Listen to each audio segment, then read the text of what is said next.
सभी को नमस्ते। आज हम आप लोगों से रूबरू होने के लिए आए हैं। वो है आपका गुरुग्राम यूनिवर्सिटी एडमिशन।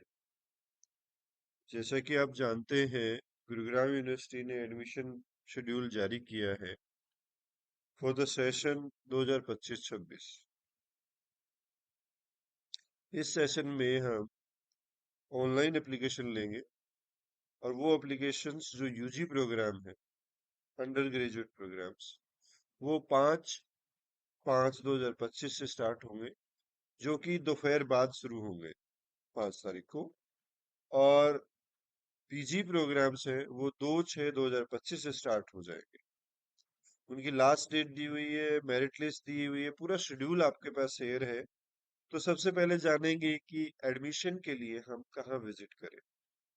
तो आपको विजिट करना है एक वेबसाइट, वो है गुरुग्राम यूनिवर्सिटी .ac.in। अगर आप इस पे नहीं है, रीच नहीं कर पा रहे हैं, तो दूसरा वेबसाइट है गुरुग्राम यूनिवर्सिटी adm.samवर्थ.edu.in। तो ये जो वेबसाइट्स हैं आपको एडमिशन के लिए। अब एडमिशन में कैसे फॉर्म फिल करना है, कैसे आपको अपनी डिटेल्स डालनी है, तो चलते हैं वेबसाइट के ऊपर। ये वेबसाइट है। तो यहाँ पे बहुत सारी ऑप्शंस है। पब्लिक नोटिस में देखेंगे आप, तो आपकी डिटेल्स यहाँ आ जाएंगी। अभी आई नहीं है, आ जाएंगी। प्रोग्राम शेड्यूल, जिन जिन प्रोग्राम्स को लाइव किया गया है, किस डेट से ये इनकी एप्लीकेशन ओपन होएंगी, जैसे कि बैचलर ऑफ आर्ट्स योगा, इन जो दिया हुआ है आपको, उनकी एप्लीकेशंस आपको ओपन हो जाएगी और उस डेट को ऑटोमेटिकली क्लोज हो जाएगी। तो कृपया ध्यान रखें, जितने भी एडमिशन सीकर्स हैं जो एडमिशन लेना चाहते हैं गुरुग्राम यूनिवर्सिटी में, तो उनके लिए ये ऑप्शंस अवेलेबल है। तो सबसे पहले आएंगे आप न्यू रजिस्ट्रेशन में। जैसे ही न्यू रजिस्ट्रेशन पे करेंगे, आपसे एप्लीकेंट्स का नेम पूछेगा। जैसे कि मैं यहाँ लिखता हूँ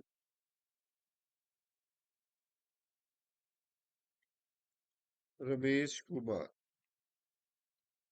मान लिया डेट ऑफ बर्थ है उनकी 6 अप्रैल 2001 सपोज। उनका ईमेल आईडी है मान लिया,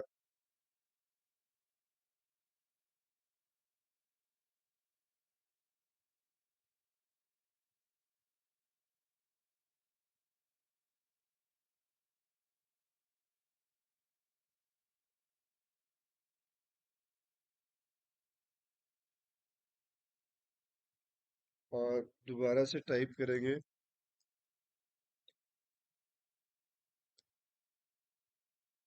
कोई भी मेल आईडी हो सकता है, मैंने ऐसे ही लिख दिया कुछ भी यहाँ पे।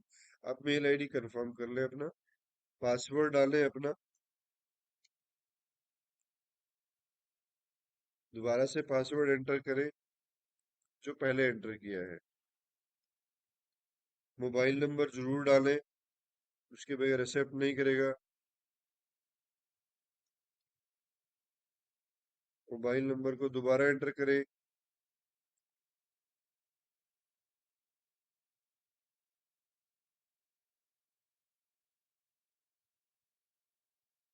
और इसको रजिस्टर कर दो। रजिस्टर करने के बाद आपके पास वेरीफाई अकाउंट एक ओटीपी आएगा मेल के ऊपर। आप अपनी मेल आईडी ओपन करेंगे। ओपन करने के बाद उसमें एक ओटीपी आया हुआ है, तो वो ओटीपी आपको एंटर करना है और उसका ये कैप्चा डालना है 386538। तो जैसे जो ओटीपी आपके पास आया है उसका एक लिमिटेड टाइम पीरियड है, 14 मिनट 15 मिनट्स, और सबमिट द ओटीपी कर देंगे। ओटीपी सबमिट करने के बाद आपको मैसेज देगा account verified successfully, please log in start your application process. उसके कर लिए आप दोबारा से ही देखिए सामने लॉगिन है, लॉगिन पे क्लिक करेंगे। जो मेल आईडी आपने बनाई थी जैसे कि भिवानी से जी मैंने लिखा है यहाँ पे, और पासवर्ड लिखा है ये, पासवर्ड जो मैंने मेरा डाला था वो। अब मैं कैप्चर डालूंगा यहाँ पे, तो लॉगिन करेंगे। जैसे ही लॉगिन होगा आपके पास, आपको कहेगा कि कंप्लीट प्रोफाइल। सबसे पहले हमें अपनी प्रोफाइल को कंप्लीट करना है। कहाँ से? जैसे ये रहा लिखा हुआ देखिए, यहाँ पे साफ दिख रहा है कंप्लीट प्रोफाइल। फर्स्ट स्टेप है हमारा कंप्लीट प्रोफाइल। दूसरा स्टेप है सिलेक्ट प्रोग्राम। सिलेक्ट प्रोग्राम का मतलब क्या है यहाँ पे, किस प्रोग्राम्स में आप एडमिशन लेना चाहते हो। आप एक से ज्यादा प्रोग्राम में भी एडमिशन ले सकते हो। जैसे कि प्रोग्राम क्या है, जैसे कि BA bachelor of arts yoga है, और अदर प्रोग्राम्स है। जितने भी आपको लिस्ट मैंने अभी थोड़ी देर पहले दिखाई थी, कि इन प्रोग्राम्स के एडमिशन शेड्यूल किए गए हैं, और वो शेड्यूल्स दिया हुआ है कहाँ पे, आपके ऊपर देखिए ये रहा प्रोग्राम शेड्यूल में। इस प्रोग्राम शेड्यूल में आपको कंप्लीट डिटेल मिल जाएगी कि किन किन प्रोग्राम्स के एडमिशन ओपन हुए हैं। तो स्टेप वन है आपका कंप्लीट प्रोफाइल। तो चलो कंप्लीट प्रोफाइल पे जाते हैं। कंप्लीट प्रोफाइल में जाने के बाद आपकी जो बेसिक डिटेल्स थी वो तो आपके हो गया। अल्टरनेट मोबाइल नंबर्स आप देना चाहें दे सकते हैं, जैसे कि 9812496959, whatever you want to give it. Alternate mobile number, mail ID दे सकते हैं।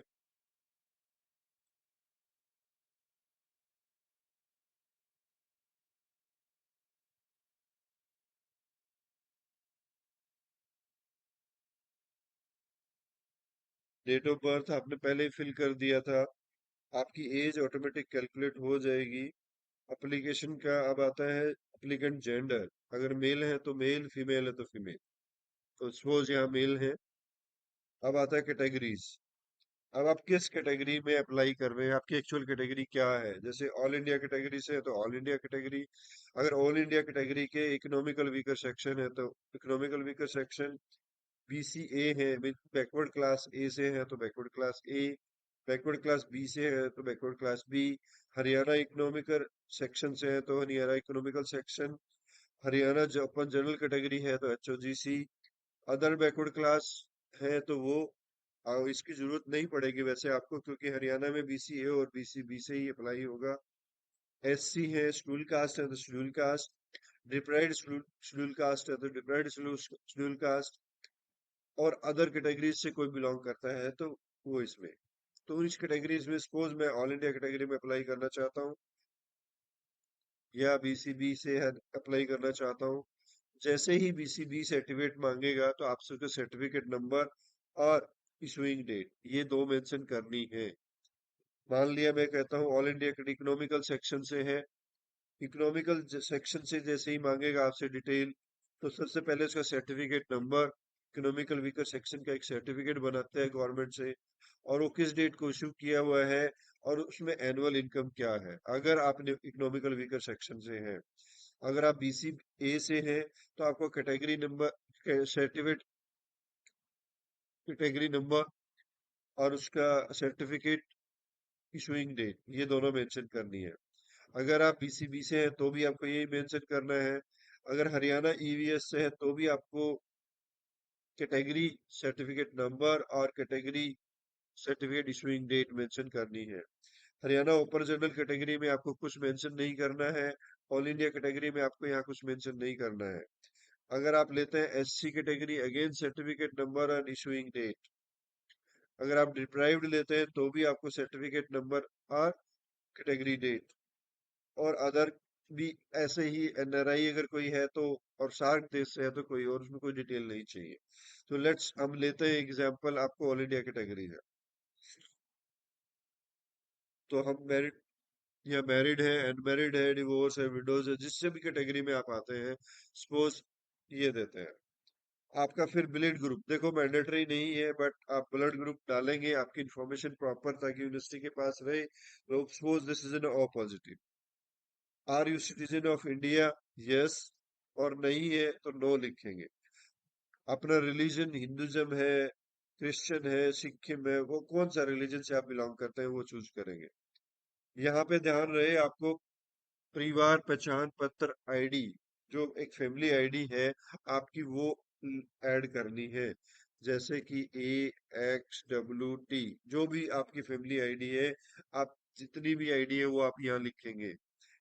अब आपका प्लेस ऑफ बर्थ, कहाँ आपका प्लेस ऑफ बर्थ है, लाइक गुड़गांव।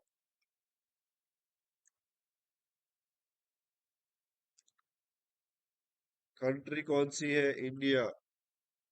स्टेट कौन सा है, हरियाणा। डिस्ट्रिक्ट कौन सा है, गुरुग्राम। ये विलेज टाउन सिटी का मतलब है यहाँ पे सेक्टर 51।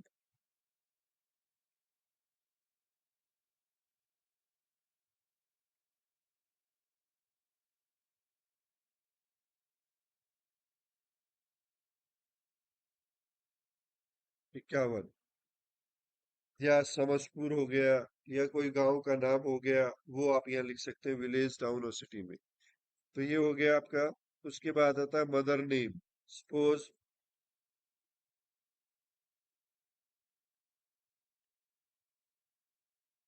नेम है मदर नेम, उनका मोबाइल नंबर आप मेंशन करना चाहे तो कर सकते हैं, बट मैंडेटरी नहीं है। आप मेंशन कर देंगे तो हम आपका डाटा प्रॉपर मेंटेन रहेगा यूनिवर्सिटी के पास। सपोज मैं देता हूँ यहाँ पे, ये नंबर है, ये दे दिया आप। उसके बाद मदर ऑक्यूपेशंस, नॉट एप्लीकेबल है तो नॉट एप्लीकेबल, अगर एप्लीकेबल है क्वालिफिकेशन जैसे post graduation. Mother office address अगर कोई है तो आप मेंशन कर दें, जैसे कि sector 51 Gurugram. Mother staff type अगर नहीं है तो NA कर दें। मदर डेजिग्नेशन अगर कोई है तो मेंशन कर दें, लाइक, नहीं तो NA कर दें। अगर सैलरी कोई है, नॉट अप्लीकेबल है तो नॉट अप्लीकेबल। अगर सैलरी लेते हैं तो सैलरी लेक्स मेंशन करना, जैसे कि मैंने मेंशन किया है ये। इसी तरह father name,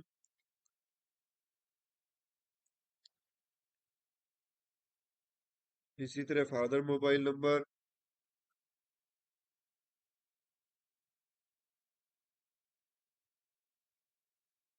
other occupations applicable है, बिजनेस है, जो भी है, गवर्नमेंट सर्विस है, सपोज पोस्ट ग्रेजुएशन। एड्रेस कोई भी हो सकता है, जैसे कि मैंने दिया हाउस नंबर 24869, सेक्टर 51 गुरुग्राम। कोई भी आप एड्रेस, पूरा एड्रेस डालना है यहाँ पे अगर है तो। अगर ऑफिस फादर स्टाफ टाइप है तो डाल दें, नहीं तो NA डाल दें। डेजिग्नेशन मान लिया टीचर,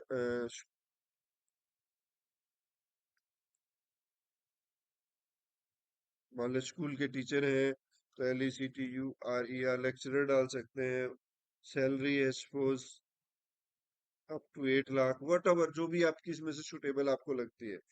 इमरजेंसी कोई कांटेक्ट नंबर है तो वो आप डालें।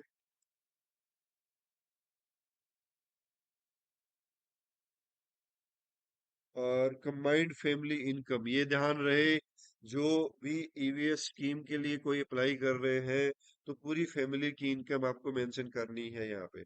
सपोज आपकी फैमिली की इनकम है मोर देन 8 लाख, क्योंकि सारी सेट जो प्रोसेसिंग है वो आपकी इनकम के बेस पे होनी है। अगर आपका बच्चा ऑलरेडी गुरुग्राम यूनिवर्सिटी से पास आउट है तो हम यहाँ मेंशन करेंगे Gurugram university detain if applicable, क्योंकि आप जो UG के लिए अप्लाई करेंगे वो गुरुग्राम यूनिवर्सिटी में नहीं पढ़ा होगा। PG के लिए जो अप्लाई करेंगे गुरुग्राम यूनिवर्सिटी में हो सकता है पढ़ा हुआ हो, तो उसके लिए यस करेंगे। अदरवाइज सपोज मैं UG के लिए अप्लाई कर रहा हूँ तो नो करेंगे। अगर मैं PG के लिए अप्लाई कर रहा हूँ और गुरुग्राम यूनिवर्सिटी से मैंने ग्रेजुएशन की है, चाहे वो किसी कॉलेज से की हो, और बट डिग्री आपको गुरुग्राम यूनिवर्सिटी से मिली है, तो उसमें आप यस करेंगे। तो उसके अंदर आप इनरोलमेंट नंबर लिखेंगे, आपका रजिस्ट्रेशन नंबर जो यूनिवर्सिटी ने दिया था वो लिखेंगे, जिस स्कूल से या कॉलेज से या डिपार्टमेंट से आप पढ़े हैं वो उसका नाम लिखेंगे, उस जिस प्रोग्राम में आपने डिग्री ली है वो लिखेंगे, और किस ईयर का रजिस्ट्रेशन था, मतलब एडमिशन कब का था आपका वहाँ उस कॉलेज में, डिपार्टमेंट में, यूनिवर्सिटी में। तो सपोज मैं यूजी के लिए अप्लाई कर रहा हूँ पहले, तो मैं नो करूंगा। फिर उसके बाद आता है अदर कैटेगरी एंड कोटा। क्या आप पीडब्ल्यूडी से बिलोंग करते हैं? अगर यस है तो आपको इनमें से आपको चूज करना है कि फिजिकली है, विजुअल है, हियरिंग है और एनी अदर जो गवर्नमेंट ने स्पेसिफाई किया है। सपोज मैं मेरा केस लेता हूँ, नॉट एप्लीकेबल हूँ। अगर होता तो सपोज मैं फिजिकली हूँ, तो फिजिकली मेरे को डेसिमल परसेंटेज लिखना है, कितना है। अगर मैं विजुअल हूँ तो मैंने विजुअल लिखना है, और मैं हियरिंग में हूँ तो ये हियरिंग लिखना है, और अदर कैटेगरी है तो अदर कैटेगरी में कितना परसेंटेज है ये आपको लिखना है। सपोज मैं नॉट एप्लीकेबल लिखता हूँ या कुछ भी नहीं है। अगर मैं कश्मीरी माइग्रेंट से बिलोंग करता हूँ तो मैं यस करना है। सपोज यस कर दिया तो यहाँ यस आ जाएगा, अदरवाइज नॉट एप्लीकेबल। मैं नहीं हूँ तो इसीलिए मैंने कश्मीरी माइग्रेंट का नो कर दिया। क्या प्राइमरी मिनिस्टर स्कॉलरशिप स्कीम कोई स्टूडेंट है? मैं नहीं हूँ, मैंने नॉट एप्लीकेबल कर दिया। अगर आप में से कोई है तो उसको यस करेंगे। चिल्ड्रन और window of arm force personal, अगर आप में है, इन कैटेगरीज में से कोई बिलोंग करता है तो आप अप्ली करेंगे। मैं नॉट अप्लीकेबल हूँ इसलिए मैं नॉट अप्लीकेबल कर रहा हूँ, बाकी उसमें नहीं है। क्या आपके जो बच्चे हैं वो, जो स्टूडेंट जो अप्लाई कर रहा है, क्या वो सिंगल चाइल्ड चाइल्ड कोटा से बिलोंग करता है? अगर बिलोंग करता है तो यस करना है, अदरवाइज नहीं। क्योंकि इन सब के आपको डॉक्यूमेंट भी अपलोड करने पड़ेंगे बाद में। तो ये आपको, मैं नहीं हूं तो मैंने नो कर दिया। कल्चरल एक्टिविटी कोटा अगर कोई लेना चाहता है, किसी में किया है, तो आप इसमें से चूज कर सकते हैं। जैसे कि मैंने नहीं लेना तो मैं नॉट अप्लीकेबल करता हूँ। इसी तरह स्पोर्ट्स कोटे में मेरे को नहीं लेना, अगर लेना है तो यस करेंगे। यस करते ही आपको स्पोर्ट्स में पूछेगा किस किस में आपने किया है, और पार्टिसिपेशन लेवल पूछेगा, नेशनल है, इंटरनेशनल है, स्टेट लेवल है, जोनल है। अगर आपने किया है तो।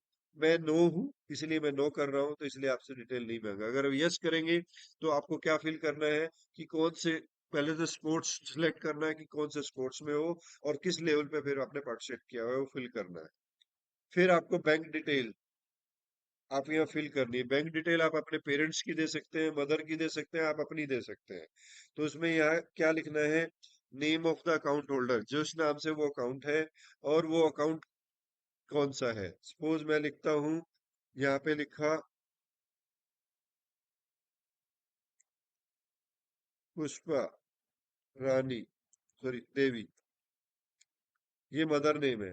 आप मदर नेम का अकाउंट देना चाहते हैं, सपोज मैंने दिया, ये हो गया।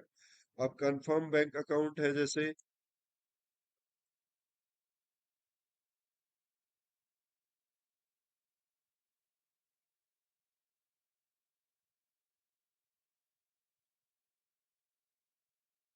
नेम ऑफ द बैंक, जैसे कि मैंने लिखा है स्टेट बैंक ऑफ इंडिया। उसका आईएफसी कोड SBIN 000153, कोई भी हो सकता है। Branch name state bank of India,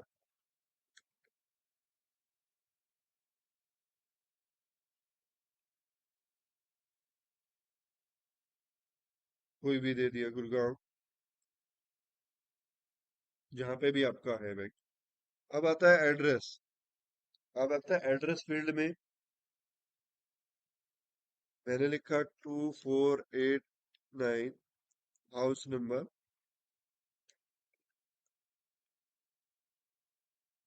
sector 51, Gurugram, ये हो गया। अगर और डिटेल देना चाहते हैं आप, तो एड्रेस 2 लाइन में भी लिख दिया मैंने, जैसे गुरुग्राम। कोई अपार्टमेंट है, अपार्टमेंट का नाम लिख दे। कंट्री इंडिया है तो इंडिया चूज करेंगे, अदर है तो अदर स्टेट्स है। आपका हरियाणा, जैसे कि लिखेंगे आप तो अपने आप आ जाएगा हरियाणा। डिस्ट्रिक्ट भी जैसे कि मैंने लिया गुड़गांव। सिटी आप दे सकते हैं, जैसे कि मैंने लिखा गुरुग्राम। आप अपने हिसाब से अपनी जो सिटी बनती है वो लिखे, उसका पिन कोड लिखे,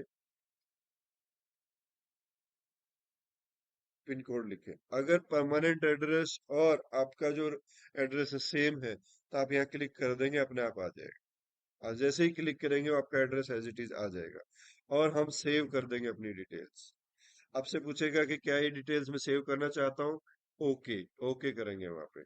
ओके करने के बाद आपसे पूछेगा देखो यहाँ कुछ गलत हो गया, ये हाइफन नहीं आएगा यहाँ पे, इसलिए कह रहा है ये। तो यहाँ सेव कर देंगे उसको। Okay, okay. तो आपका पर्सनल डिटेल सब सेव हो जाएगा अब यहाँ से। जैसे ही सेव होगा आपके पास पूछेगा कि मेरी पर्सनल डिटेल जो मैंने फिल की है वो ये रही। आपसे कंफर्मेशन लेगा सारी bank account detail, proceed to next करना है। अगर इसमें कोई चेंज है, मान लिया गलत फिल किया गया है, तो आप यहाँ अपडेट डिटेल्स पे करेंगे। अगर आपकी सारी डिटेल्स करेक्ट हैं, इसमें से कोई गलती नहीं है, किसी भी तरह की कोई गलती नहीं है, तो आप प्रोसीड नेक्स्ट पे करेंगे। जैसे कि मैंने देखा कि मेरी कोई गलती नहीं है, तो मैंने प्रोसीड नेक्स्ट पे कर दिया। तो अब उससे बाद आपसे कुछ डिटेल्स और मांगेगा, जैसे कि do you have illness required medical attention. जैसे कि मेरे में कोई मेडिकल अटेंशन नहीं है तो मैंने नो किया, अगर है तो आप लिखेंगे। इसी तरह आपकी एबीसीडी आईडी मैंडेटरी है, अगर एबीसी आईडी नहीं है तो आप नहीं कर पाएंगे। जैसे कि मैंने लिखा ये कोई एबीसी आईडी है मेरी, और मैंने यहाँ डाल दिया। अगर आपने अपनी एबीसीडी क्रिएट करना चाहते हैं तो यहाँ से क्रिएट भी कर सकते हैं। आपने एनसीसी का जो सर्टिफिकेट है, आपने यस करना है, आप यस कर सकते हैं अगर है तो। मेरे केस में नो है तो इसलिए मैंने नो कर रहा हूँ। नेशनल एनएसएस में किसी किसी ने पार्टिसिपेट किया हुआ है तो यस करेंगे। अगर जैसे कि मैंने यस करूंगा तो आपसे ड्यूरेशन पूछेगा, अगर नहीं है तो आपसे डिटेल्स नहीं पूछेगा। इसी तरह एनसीसी में है तो एनसीसी में करेगा तो टाइप ऑफ एनसीसी सर्टिफिकेट आपसे पूछेगा। अगर यस करेंगे तो, मेरे केस में नो है इसलिए टाइप ऑफ सर्टिफिकेट नहीं पूछेगा मेरे से। इसी तरह अगर आपका एनएसएस में है तो ड्यूरेशन ऑफ सर्विसेज आवर्स पूछेगा, वो आपको फिल करना है। मेरे केस में नो है तो इसलिए मैंने नो कर दिया है। फिर आपका कोई जो है वार्ड है, एम्प्लॉय है, क्या यूनिवर्सिटी से आपका बिलोंग करता है। जैसे मेरे केस में नो है तो मैं नो करूंगा। वार्ड रेजिडेंट ऑफ कोकराला विलेज, अगर कोई कोकराला विलेज से जो सेक्टर 87 के आसपास है गुरुग्राम यूनिवर्सिटी के, काकरोला विलेज, अगर उससे कोई बिलोंग करता है तो यस करेंगे, और अदरवाइज नो करेंगे। जैसे मेरे केस में नो है तो नो कर दिया। Do you have a passport applied, अगर आपने पासपोर्ट के लिए अप्लाई किया है तो यस करेंगे, अदरवाइज नो करेंगे। ठीक है जी। उसके बाद आर यू सेंटर और स्टेट स्पॉन्सर्ड, अगर आप सेंटर से कोई स्पॉन्सर सीट पे अप्लाई करना चाहते हैं तो यस करेंगे। स्टेट से स्पॉन्सर्ड है तो यस करेंगे, अदरवाइज नो, नन करेंगे उसको। आर यू ऑर्फन, ऑर्फन का अगर ऑर्फन से बिलोंग कैटेगरी से बिलोंग करते हैं तो यस करेंगे, अदरवाइज नो करेंगे। मैं नो से बिलोंग करता हूँ।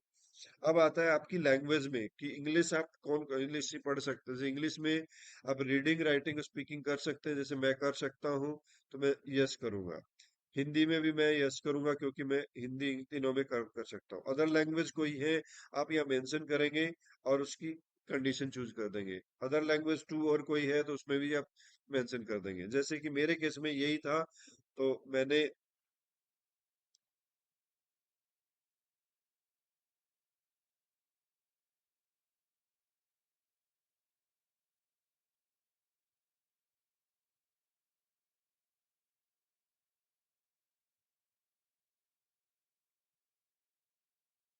ये ध्यान रहे एबीसी आईडी आपकी 12 कैरेक्टर्स की होगी।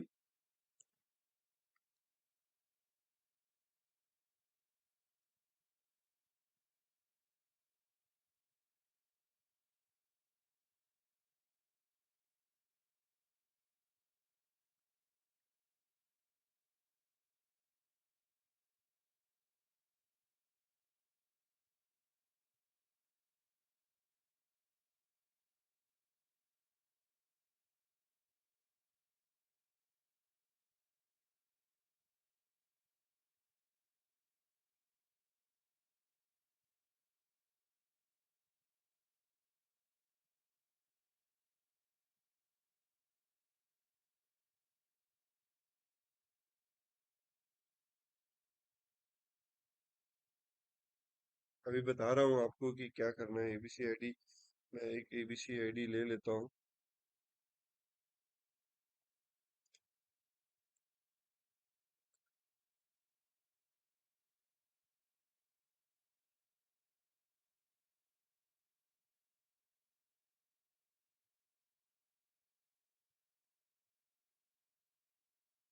मैं सेव एंड नेक्स्ट कर दूंगा। एबीसी आईडी जैसे ही फिल होएगी तो आपकी एबीसी आईडी यहाँ 12 उसकी होगी, आ जाएगी। तो ये जो एबीसी आईडी है वो फिल करेंगे, प्रोसीड टू नेक्स्ट करेंगे। अब आता है आपके, जैसे ही आप अदर डिटेल्स भी कंफर्म कर देंगे तो अपलोड डॉक्यूमेंट्स। सबसे पहले आपको अपनी फोटो अपलोड करनी है, उसी साइज की फोटो बना के आप अपना अपलोड करेंगे।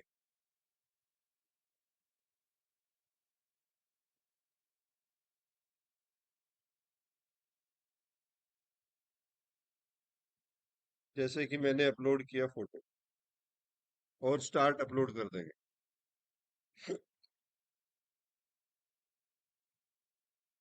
इसके बाद हम सेलेक्ट करेंगे signature.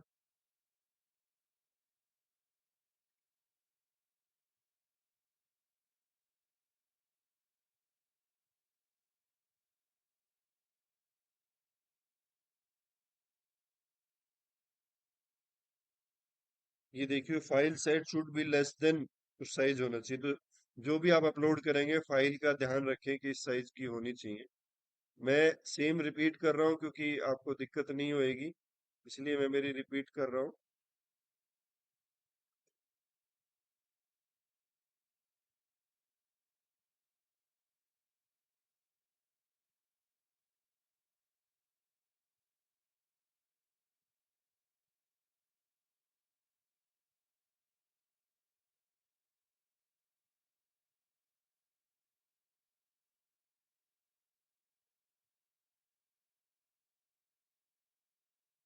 File is not acceptable, देखो अलग फॉर्मेट होगा पीएनजी, क्योंकि फॉर्मेट जेपीईजी में चाहिए।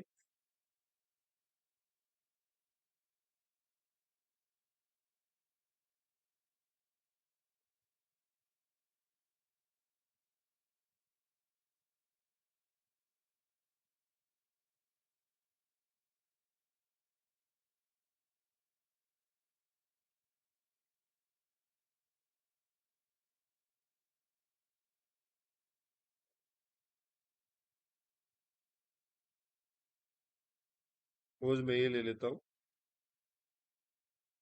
तो ये आपका जेपीजी फाइल थी, मैंने साइन अपलोड कर दिए।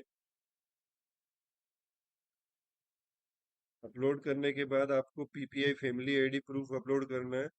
मैं जैसे ही आप बस एक फोटो है जो मैं वही अपलोड कर रहा हूँ, ताकि आप अपना अपने हिसाब से अपनी फोटो जो हो वो अपलोड कर सकते हैं।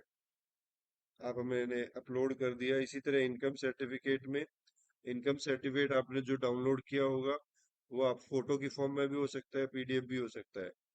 तो वो आपने अपलोड करना है।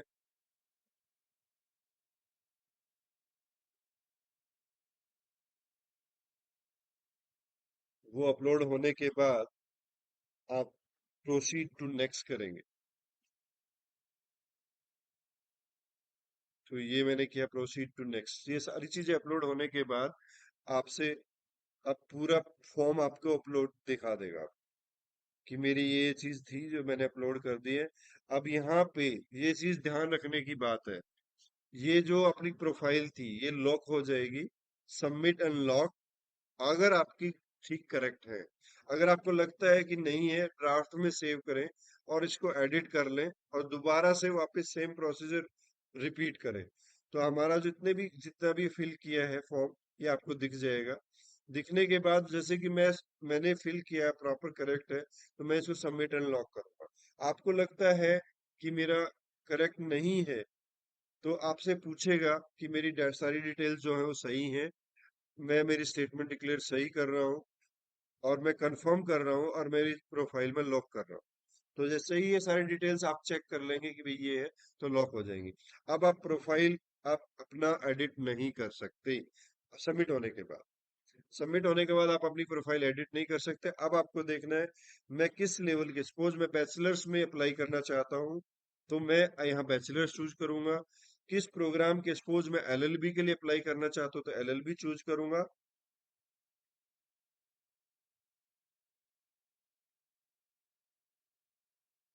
और एलएलबी चूज करने के बाद मैं, डिपार्टमेंट है मेरा एलएलबी का डिपार्टमेंट ऑफ लॉ।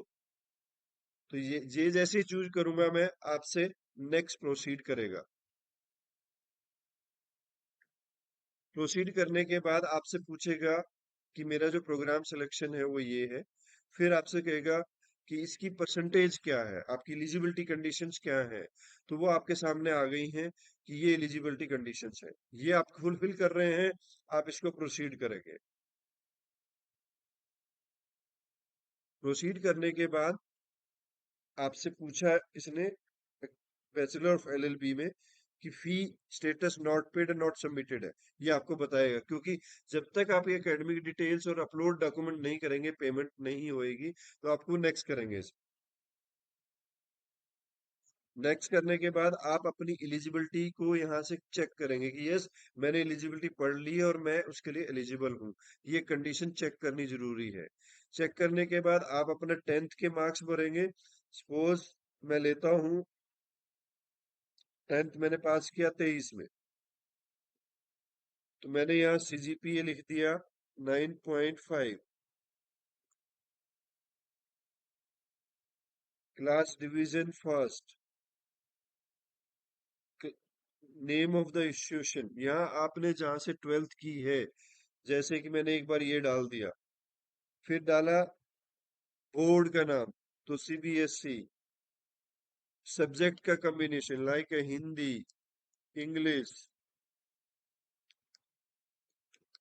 मैथमेटिक्स, जितने भी सब्जेक्ट्स हैं वो आप ऐड कर सकते हैं। उसके बाद आप ईयर ऑफ पासिंग 12th का चूज करेंगे। उसका सीजीपी स्कोर है या परसेंटेज है, लाइक मेरी 92 सपोज परसेंटेज है, तो 92 लिखेंगे। डिवीजन फर्स्ट, आप एफ आई आर एस भी लिख सकते हैं। बोर्ड सीबीएसई, इंस्टीट्यूशन का नाम कोई भी आप जो आप जहाँ से किए हैं। यहाँ पे सपोज लिखते हैं PHYSICS, फिजिक्स, मैथ, केमिस्ट्री,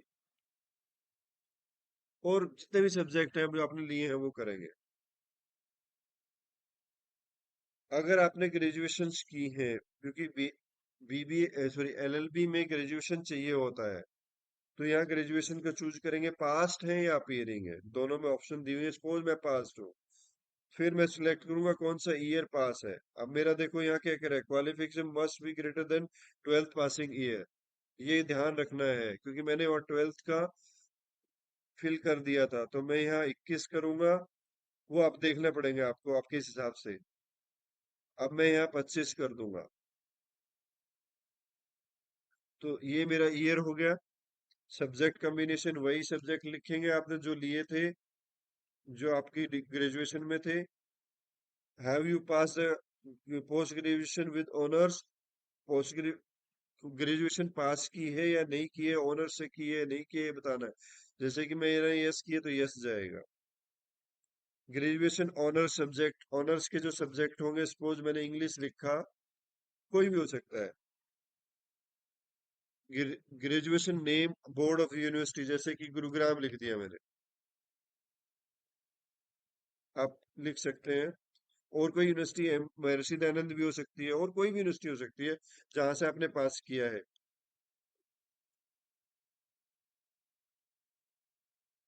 अब जैसे ये लिखा ग्रेजुएट इंस्टीट्यूशन कॉलेज अदर है, तो अदर में या उसका नाम लिख देंगे, जैसे कि गवर्नमेंट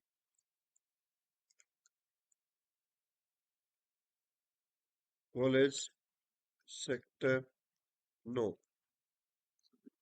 उस कोर्स का नाम लिखेंगे। जैसे कि मैंने लिखा BA, bachelor of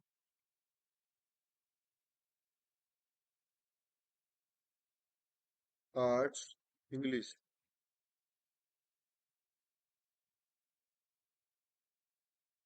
graduation division first, percentage है मान लिया सपोज आपकी 89% आई है, वो लिखना है। अब ये क्या कह रहा है, 2 डिजिट में देना है आपको, 89.00, अगर 89 है तो। अगर 89.67, तो ये लिखना है, पॉइंट में लिखना है आपको, और सेव और नेक्स्ट कर देंगे। सेव नेक्स्ट करने के बाद आपकी एकेडमिक डिटेल आपके सामने आ जाएंगी कि मैंने ये डिटेल भरी है, और आप उसके बाद नेक्स्ट करेंगे। ठीक है, अगर उसमें गलतियां थी तो उसको अपडेट कर लेंगे, गलतियां नहीं थी तो अपडेट नहीं करेंगे। आपने ये जैसे डॉक्यूमेंट अपलोड कर रखे थे, अब आपने 10th का डॉक्यूमेंट अपलोड करना है, तो आप 10th का डॉक्यूमेंट अपलोड कर देंगे।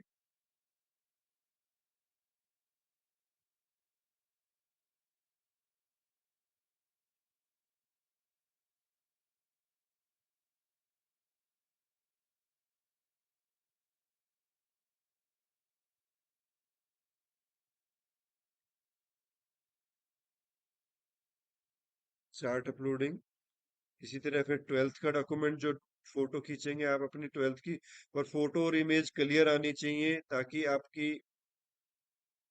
आपको फोटो अपलोड नहीं करनी है, मैं यहाँ फोटो अपलोड कर रहा हूँ ताकि मेरे लिए प्रोसेस इजी हो जाए।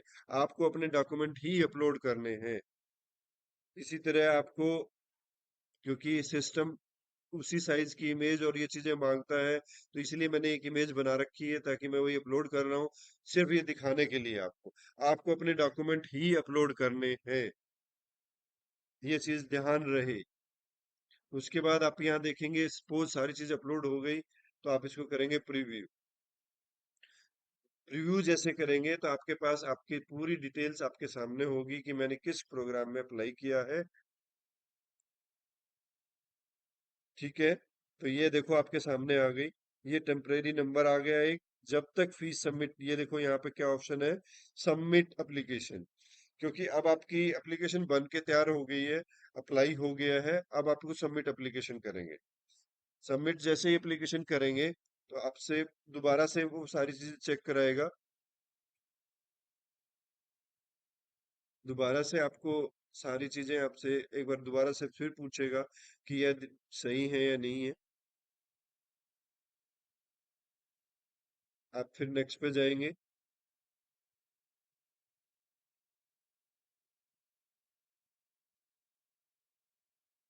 फिर आपसे पूछे था जो ऑलरेडी मैंने डॉक्यूमेंट अपलोड किए हुए हैं वो है।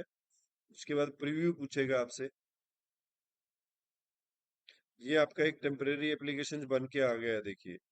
आने के बाद आप नीचे लास्ट में जाएंगे और आप सबमिट पे क्लिक करेंगे। जैसे ही आप सबमिट पे क्लिक करेंगे, आपके पास आपको पूछेगा डिटेल्स कि वेरीफाई द, ये मैंने सारी डिटेल्स चेक करनी है, एक एक चीज आपको चेक करनी है।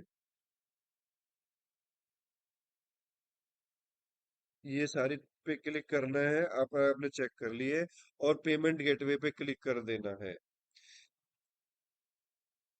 पेमेंट गेटवे पे क्लिक करने के बाद आपसे पेमेंट मांगेगा, जिस जो जैसी, जैसे कि देखो यहाँ 1000 रुपये, क्योंकि मैं अनरिजर्व्ड और उसके जिस कैटेगरी से बिलोंग करेगा उसी हिसाब से आपको अपनी पेमेंट डाल के पेमेंट कर देनी है। और आपका प्रोसीड करके आपका फॉर्म सबमिट हो जाएगा, आपकी पेमेंट हो जाएगी। पेमेंट होने के बाद आप अपने पेमेंट होने के बाद आप अपने वो फॉर्म डाउनलोड कर सकते हैं। अभी तक ये प्रोसीजर है। आगे एक वीडियो और आएगी, आप उसे ध्यान से देखें और शुरू करें। धन्यवाद आप सभी का, बहुत बहुत धन्यवाद सुनने के लिए।